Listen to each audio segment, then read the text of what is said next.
अध्याय 7 देख रहे हैं। बुनकर लोहा बनाने वाले और फैक्ट्री मालिक। यूरोपीय बाजारों में भारतीय कपड़ा। पहले आपको एक चित्र दिखाऊंगा। ये चित्र जो आप देख रहे हैं ये एक डच कॉलोनी है। डच जो आज का हॉलैंड नीदरलैंड आप कह सकते हैं। तो यहां पर कोचीन की जगह दिखा रहा हूं मैं। डच बस्ती है और 17वीं शताब्दी की बात कर रहा हूं और पूरी जगह किलाबंदी है। यानी जहाँ जहाँ जो भी जैसे पोर्चुगीज़ हो गए, डच हो गया, फ्रेंच, जहाँ जहाँ उन्होंने अपने बंदरगाह स्थापित किए या कहें कि जहाँ से उन्होंने ट्रेड शुरू किया वहाँ पर उन्होंने अपनी बस्तियाँ बनाई। तो हुआ ये कि 18वीं शताब्दी के शुरुआत की मैं बात कर रहा हूँ। भारतीय कपड़ा जो था वो इतना ज़्यादा पॉपुलर था, उसकी इतनी लोकप्रियता थी कि जो इंग्लैंड के या ब्रिटेन के जो भी निर्माता थे, क्योंकि वहाँ भी कपड़ा बनता था, वहाँ भी ऊन बन रहा है, वहाँ भी रेशम बन रहा है, तो वहाँ के लोग ये कह रहे थे कि भाई ये जो भारतीय कपड़ा है इसका जो इंपोर्ट है या इसका जो आयात है इसको बिल्कुल बंद किया जाए। तो अब जब इतने सारे लोग बोल रहे हैं तो 1720 में क्या हुआ? 1720 में जो ब्रिटिश गवर्नमेंट थी, यानी कि मैं इंग्लैंड की बात कर रहा हूँ, उन्होंने क्या किया कि जो सबसे फेमस, सबसे ज़्यादा मांग पे था वो था शिंट्स जिसे कहते हैं। शिंट्स वाला जो कपड़ा था, यानी जिसमें सूती कपड़ा था, उसमें छापे होते थे फूल पत्तियों के। तो इसके लिए एक कानून पारित कर दिया कि इसका उपयोग बिल्कुल बंद कर दिया। इसका उपयोग बिल्कुल बंद हो गया। और आपको जान के बड़ा अचरज होगा कि ये जो कानून इन्होंने बनाया छींट बंद करने का, उसका नाम भी इन्होंने क्या रखा? इनको रखा कैलिको। और कैलिको क्या था आपको याद है? कैलिको सूती कोई तो कहते थे। जब कैलिकट में आए थे पोर्चुगीज और वहां से ले गए थे कपड़ा, तभी तो कैलिकट से कैलिको नाम पड़ा था, राइट। अब बहुत सारी चीज़ चलती रही। अंग्रेज़ों के द्वारा उन्होंने कपड़े का क्या किया, लेकिन एक चीज़ इसमें इंपॉर्टेंट थी कि अभी भी वो क्या कर रहे थे, क्योंकि भारतीय कपड़े से मुकाबला करना इतना आसान नहीं है। बहुत ही बढ़िया और बहुत शानदार कपड़ा था हमारा।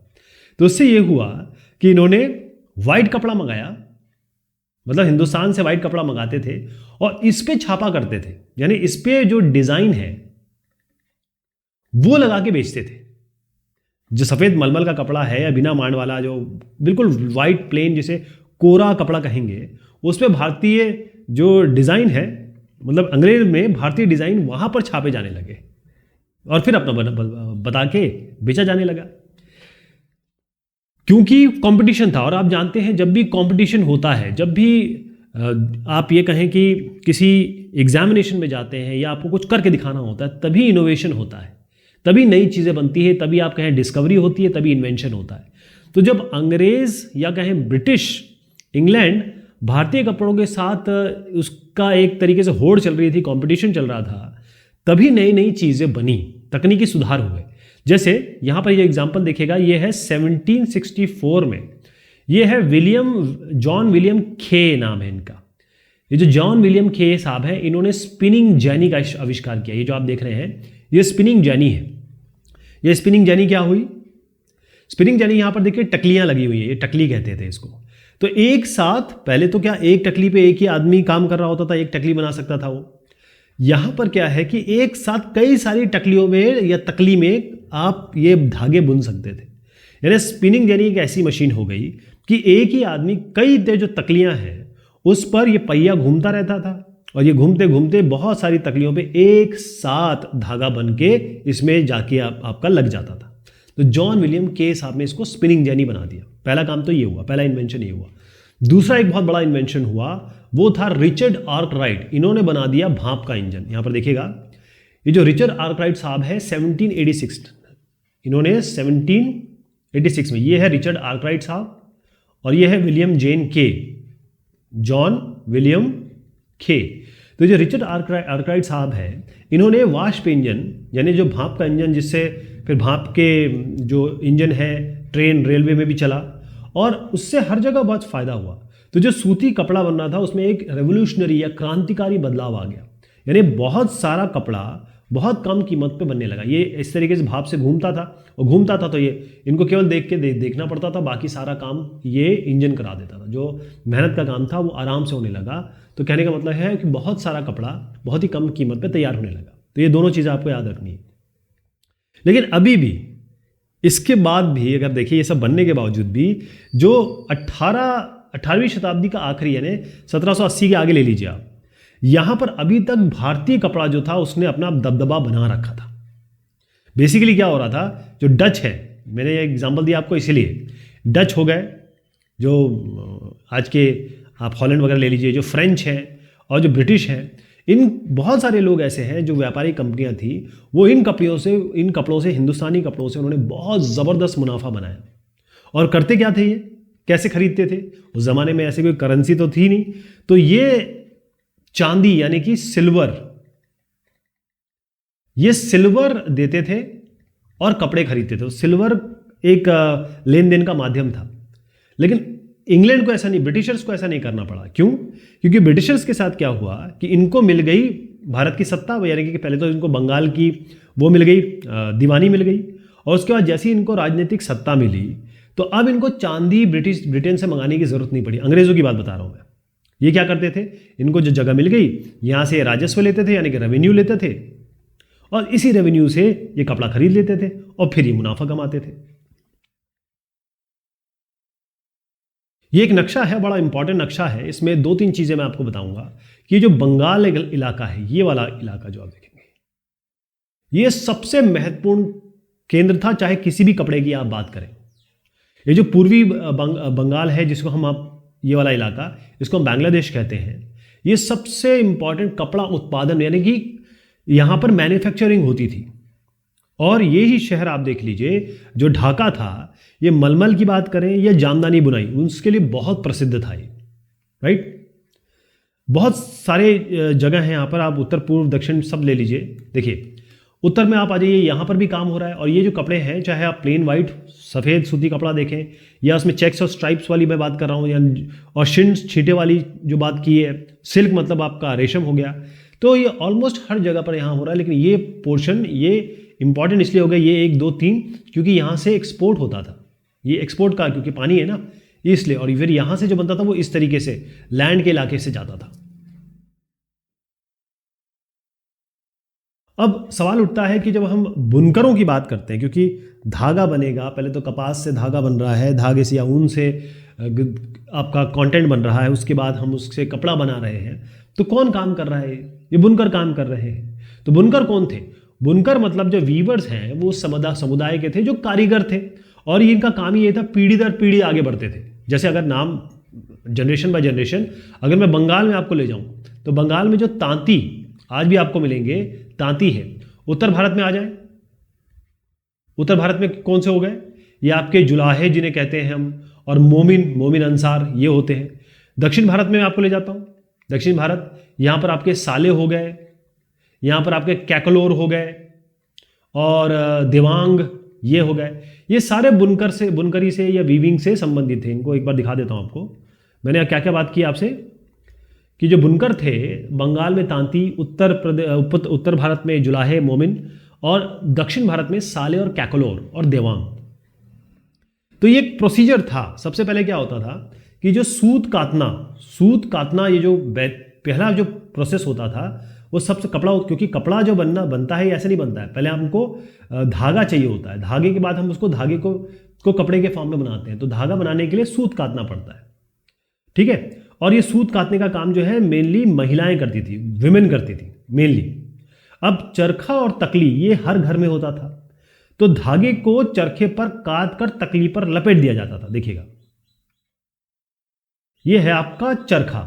अब चरखे से जो चीज बन रही है वो आपके टकली पे, ये जो टकली और तकली कहते हैं, इस पे धागा बांध दिया जाता था, मतलब धागा फाइनली बन के आता था इस पे। तो यहां से यहां पर धागा बनता था, आपके पास कपास होती थी या जो भी कंटेंट है, उससे पहले आप यहां से इस तकली में धागा बनाते थे और फिर धागा आगे यूज होता था, राइट। तो बुनकर जो क्या करते थे, ये जो धागा बन जाता था, फिर इससे कपड़े बनाते थे। और बुनाई का काम कौन कर रहे हैं? बुनाई का काम करते थे पुरुष। ध्यान रखिएगा, जो सूत काटने का काम है वो महिलाएं कर रही हैं, बुनाई का काम पुरुष करते थे। फिर उसके आगे क्या है, इनको कपड़े रंगने हैं, तो उसके लिए रंगरेज के पास जाते थे, वो कपड़े में धागों को रंग कर देता था। उसके बाद कपड़ा बन गया, अब इस पे आपको वो चाहिए, शिन्स चाहिए या फिर कोई छपाई चाहिए, तो इसके लिए ये जाते थे चिप्पीगर। किनके पास जाते थे? माहिर कारीगर होते थे, मतलब स्पेशलाइज लोग होते थे, ऐसे नॉर्मल लोग नहीं कर पाएंगे। चिप्पीगर लोगों के पास जाते थे जो बहुत सफाई से ठप्पे मारते थे। तो ध्यान रखिए, ये जो हथकरघा है, चाहे आप किसी की बात करें, चाहे इसकी बात करें, चाहे इससे जो बनता था, ये जो हथकरघा से जो बुनाई हो रही है, और इससे जितने भी लोग, ये अकेला आदमी नहीं कर रहा है, इसमें तमाम लोग जुड़े हुए हैं, तो सबकी रोजी रोटी चलती थी। तो मैं आपको एक बार दिखा दूं यहाँ पे कि ये तो आपका सूत काटना और फाइनली कपड़ा बनना हो रहा है, और यहाँ पर ये रंगरेज साहब है, ये इसको रंगाई कर रहे हैं, और यहाँ पर ये जो महिला कर रही है, ये बहुत ही शानदार तरीके से इस पर प्रिंट दे रही है, ब्लॉक प्रिंट कर रही है।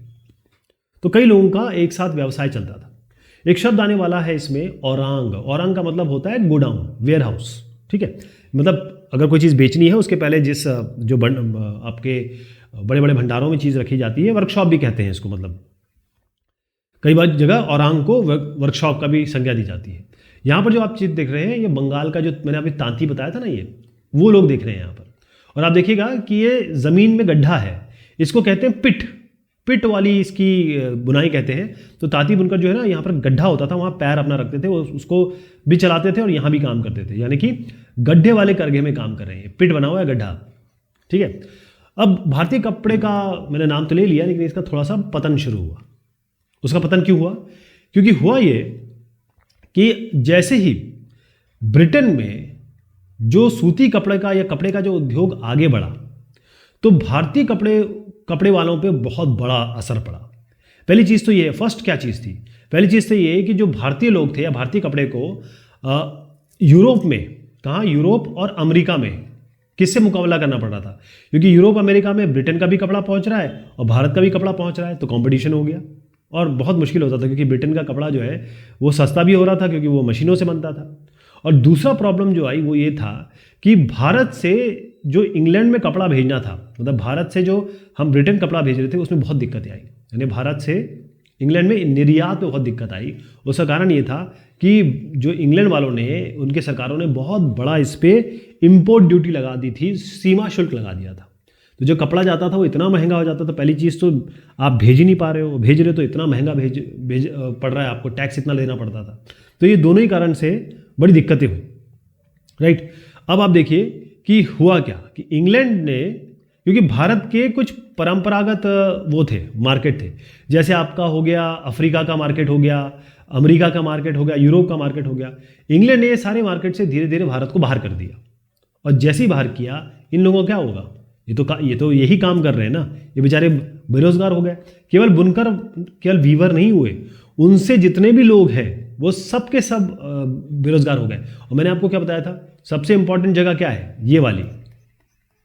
सबसे ज़्यादा मार पड़ी बंगाल के जो लोग थे, वीवर्स थे, उनको सबसे बड़ी दिक्कत हुई। क्योंकि एक इंपॉर्टेंट बात थी कि बंगाल जो भी जगह थी ना, वहाँ पर जो एजेंट्स थे वो क्या करते थे, पहले ही पैसा दे देते थे कि आप उगाओ और ये काम करो, या ये कपड़ा लो, इसके लिए हम पहले ही पैसा दे दे रहे हैं, आप इसको काम करना शुरू करो।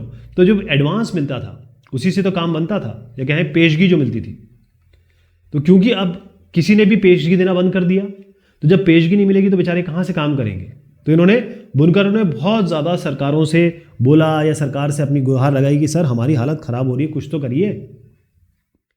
तो इसमें आप देखेंगे कि पहला तो यह है, हम भूखों मर जाएंगे। इसमें क्या हुआ कि 1823 की बात कही गई है, 12,000 बुनकरों ने एक लेटर लिखा और उन्होंने ये बता दिया कि ये हमारे साथ बहुत दिक्कत हो रही है, हमारे जो औरांग हैं, ये सारे के सारे जितने हमने वो लिए, क्योंकि किराए पे लिए थे ना, जो बड़े बड़े वेयर हाउसेज हैं, हमारे पुरखे ये काम करते थे, आज हमारे पास बिल्कुल भी नहीं है, हम भूखे मर जाएंगे, ये बताया इन्होंने इस कारण से। दूसरा ये था कि 1828 में एक इसमें बताया गया है, एक विधवा है और विधवा की कहानी बताई गई थी। उन्होंने ना समाचार दर्पण में, एक बंगाली अखबार छपता था, वहाँ पर ये लेटर लिखा और कहा कि मेरी ये जो दुर्दशा है इसको आप छापिए। तो उन्होंने जो छापा उसमें बताया गया था कि ये एक लेडी है जो कताई, मैंने कहा ना लेडीज़ जो काम करती थी सूत काटने का, तो सूत काटने का ये काम करती थी। और इन्होंने ये भी लिखा कि जब मैं इनकी 22 साल की उम्र थी तभी इनके पति का देहांत हो जाता है। इनकी 3 बेटियां हैं और क्योंकि इनके पास कुछ भी नहीं था, बड़ी मुश्किल से, क्योंकि पति का देहांत हो गया, उनको सब चीज़ें बेचने लगी उसका श्राद्ध करने के लिए, लास्ट राइट जिसे कहते हैं। तो ये जो तकली और चरखा वाला काम है उससे वो जिंदा रही, क्योंकि उससे उनको पता चला कि भाई मैं कुछ कर सकती हूँ। और फिर लोग बड़ा अच्छा काम चलने लगा इनका। तो 28 रुपये इन्होंने जमा कर लिए। सोच लीजिए उस ज़माने में 28 रुपये हो सकते 28,000 के बराबर होते हो। तीनों बेटियों की इन्होंने शादी कर दी। और उसके बाद अब ये दोनों ही हैं, मतलब जो महिला है और उनकी जो सास है, यही रहते हैं। और आज जो सिचुएशन आ गई है, दोनों ही दाने दाने को तरस रही है, मतलब इनके पास खाने के लिए पैसे नहीं है। क्योंकि अगर जो ये सूद बनाती भी है तो 100 रुपये का बनाती है तो 25 रुपये में भी कोई खरीदने को तैयार नहीं, 1/4 रेट हो गया इसका। तो भाई अगर ये नहीं होगा, हमारी हालत ठीक नहीं होंगे। लोग कहते हैं कि जो विलायती कपड़ा है उसके कारण हमारा ये सारा का सारा जो वो है वो बंद हो गया है काम, तो हम बिल्कुल मर जाएंगे, ख़त्म हो जाएंगे, हमारी हालत बहुत ख़राब है। तो ये इन्होंने लिखा था। लेकिन अभी मामला ख़त्म नहीं हुआ है। हुआ ये कि 1830 पूरा हिंदुस्तान, अगर मैं हिंदुस्तान को बनाऊं तो यहां सारे कपड़े जो थे वो सारे के सारे वो ब्रिटेन के कपड़े आ गए, राइट। अब सोचिए 1880, मतलब 50 साल बाद तो ये हो गया कि जितना हिंदुस्तानी कपड़ा पहन रहे थे, 2/3 कपड़ा पूरा का पूरा वो ब्रिटेन का कपड़ा पहन रहे थे। पूरे हिंदुस्तान के जो लोग कपड़ा पहन रहे थे वो हिंदुस्तान का नहीं, 2/3 कपड़ा वो ब्रिटेन का पहन रहे थे। अब सोचिए कि जो बहुत सारी महिलाएं जो सूत काट कर काम चला रही थी, जो मैंने आपको यहाँ पर एग्जांपल भी दिया, जो सूत काट के काम चला रही थी, उनकी क्या हालत होगी। वो तो बेचारी मतलब बेरोजगार हो गई। लेकिन एक बात चीज़ है वो समझने की ज़रूरत है कि हथकरघा कभी ख़त्म नहीं हुआ। जो हाथ का काम है ना, ये कभी ख़त्म नहीं हुआ। क्योंकि कई बहुत ऐसे इसमें डिज़ाइन होते हैं, बहुत जटिल, जैसे हम कहते हैं जटिल या मनभावन, बहुत स्पेशल डिज़ाइन होते हैं। किनारे वाली साड़ियाँ होती हैं या कुछ उसमें ठप्पे वाली चीज़ें होती हैं, वो सब तो आप मशीनों से नहीं बना सकते।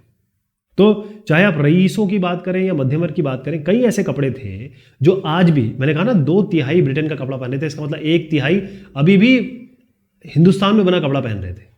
तो रईस हो गया, मध्यम वर्ग को अभी भी बहुत सारा ऐसा कपड़ा था जो वो चाहते थे, वो वाला जो हाथों से बुना हुआ हो।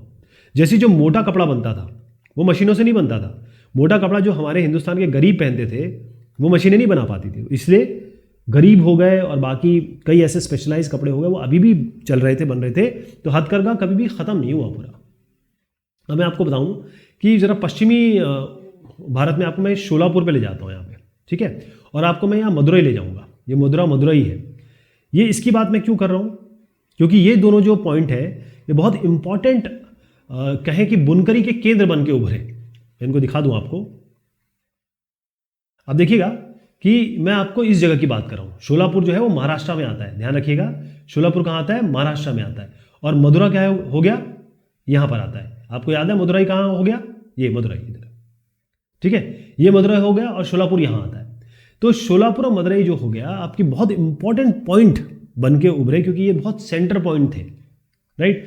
इसके बाद क्या हुआ कि राष्ट्रीय आंदोलन या नेशनल मूवमेंट जब हुआ, तब हमारे गांधी जी साहब आए, महात्मा गांधी जी। उन्होंने आह्वान किया, उन्होंने ये सबसे रिक्वेस्ट की कि जो इम्पोर्टेड कपड़ा है, इम्पोर्टेड टेक्सटाइल है या आयातित कपड़ा जो है, उसको आप बिल्कुल बहिष्कार करें, इसका यूज़ करना बिल्कुल ख़त्म करें। और हाथ से जो कपड़ा गूंधा गया है, हाथ से जो सूत काता गया है या कपड़े बनाए गए हैं, उसका आप उपयोग करिए। बेसिकली उन्होंने इतना इसको पॉपुलर किया कि जो खादी है वो आज भी राष्ट्रभक्ति का एक वो बन गया, एक सिंबल। आप भी देखिए सारे नेता जो है वो खादी पहनते हैं, वो इसलिए क्योंकि वो राष्ट्रवादी दिखना चाहते हैं। ओके, तो इतना खादी और इतना चरखे का इन्होंने वो किया महात्मा गांधी जी ने कि फाइनली जो इंडियन नेशनल कांग्रेस है, उन्होंने जो तिरंगे का एक डिज़ाइन बना था उसके सेंटर में ये आ गया, क्या? चरखा। अब सोचिए आप कि 1931 की बात कर रहा हूँ। ये सब जो बाकी पार्टियां हैं तो आजकल में आई है। जो कांग्रेस पार्टी है वो वही असली जिसने हमें स्वतंत्रता दिलाई है और उसी ने सारे काम किए हैं। तो 1931 में इस बहुत मायने रखते हैं कि उनके सेंटर पे, उनके फ्लैग के सेंटर पे ये चरखा आ गया। कितना इंपॉर्टेंट टेक्सटाइल इंडस्ट्री हुई, अब आप सोच लीजिए, इसलिए हम इसकी बात कर रहे हैं। तो हुआ क्या कि जो बेचारे बुनकर थे उनका क्या हुआ, जिनको काम नहीं मिल रहा था, कई तो बेचारे खेतीहर मजदूर बन गए, यानी कि लैंडलेस लेबर बन गए। कई शहरों की तरफ चले गए, कई जो है बाहर चले गए, फिजी वगैरह चले गए, है ना। अफ्रीका और दक्षिण अमेरिका आप देखेंगे कि बहुत सारे लोग वहाँ चले गए। कोई कीनिया चला गया, कोई तंजानिया चला गया काम करने के लिए, क्योंकि वहाँ प्लांटेशन थे। और कई लोग क्या है, क्योंकि अब देखिए बम्बई, अहमदाबाद, शोलापुर, नागपुर, कानपुर, यहाँ पर बहुत सारे जो कारखाने खुल गए थे, वहाँ पर चले गए, वहाँ उनकी नौकरी मिल गई। तो मैं आपको ये जगह बता रहा हूँ, ये सारी कॉटन टेक्सटाइल और वुलन टेक्सटाइल है, सिल्क टेक्सटाइल है। तो पूरे यहाँ जहाँ जहाँ टेक्सटाइल की बात कर रहा हूँ मैं, उस ज़माने में लोग यहाँ पर गए, उन्होंने जहाँ जहाँ ये खुली मिले वहाँ पर वो काम करना शुरू किया। ठीक है, ये इंपॉर्टेंट पॉइंट्स हैं उसके।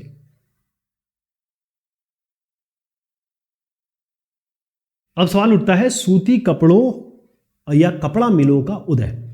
तो इसकी चर्चा हम लोग करेंगे अगली बार। ठीक है, हम टीपू सुल्तान की भी बात करेंगे फिर। तब तक शुक्रिया, मेहरबानी आप सभी की।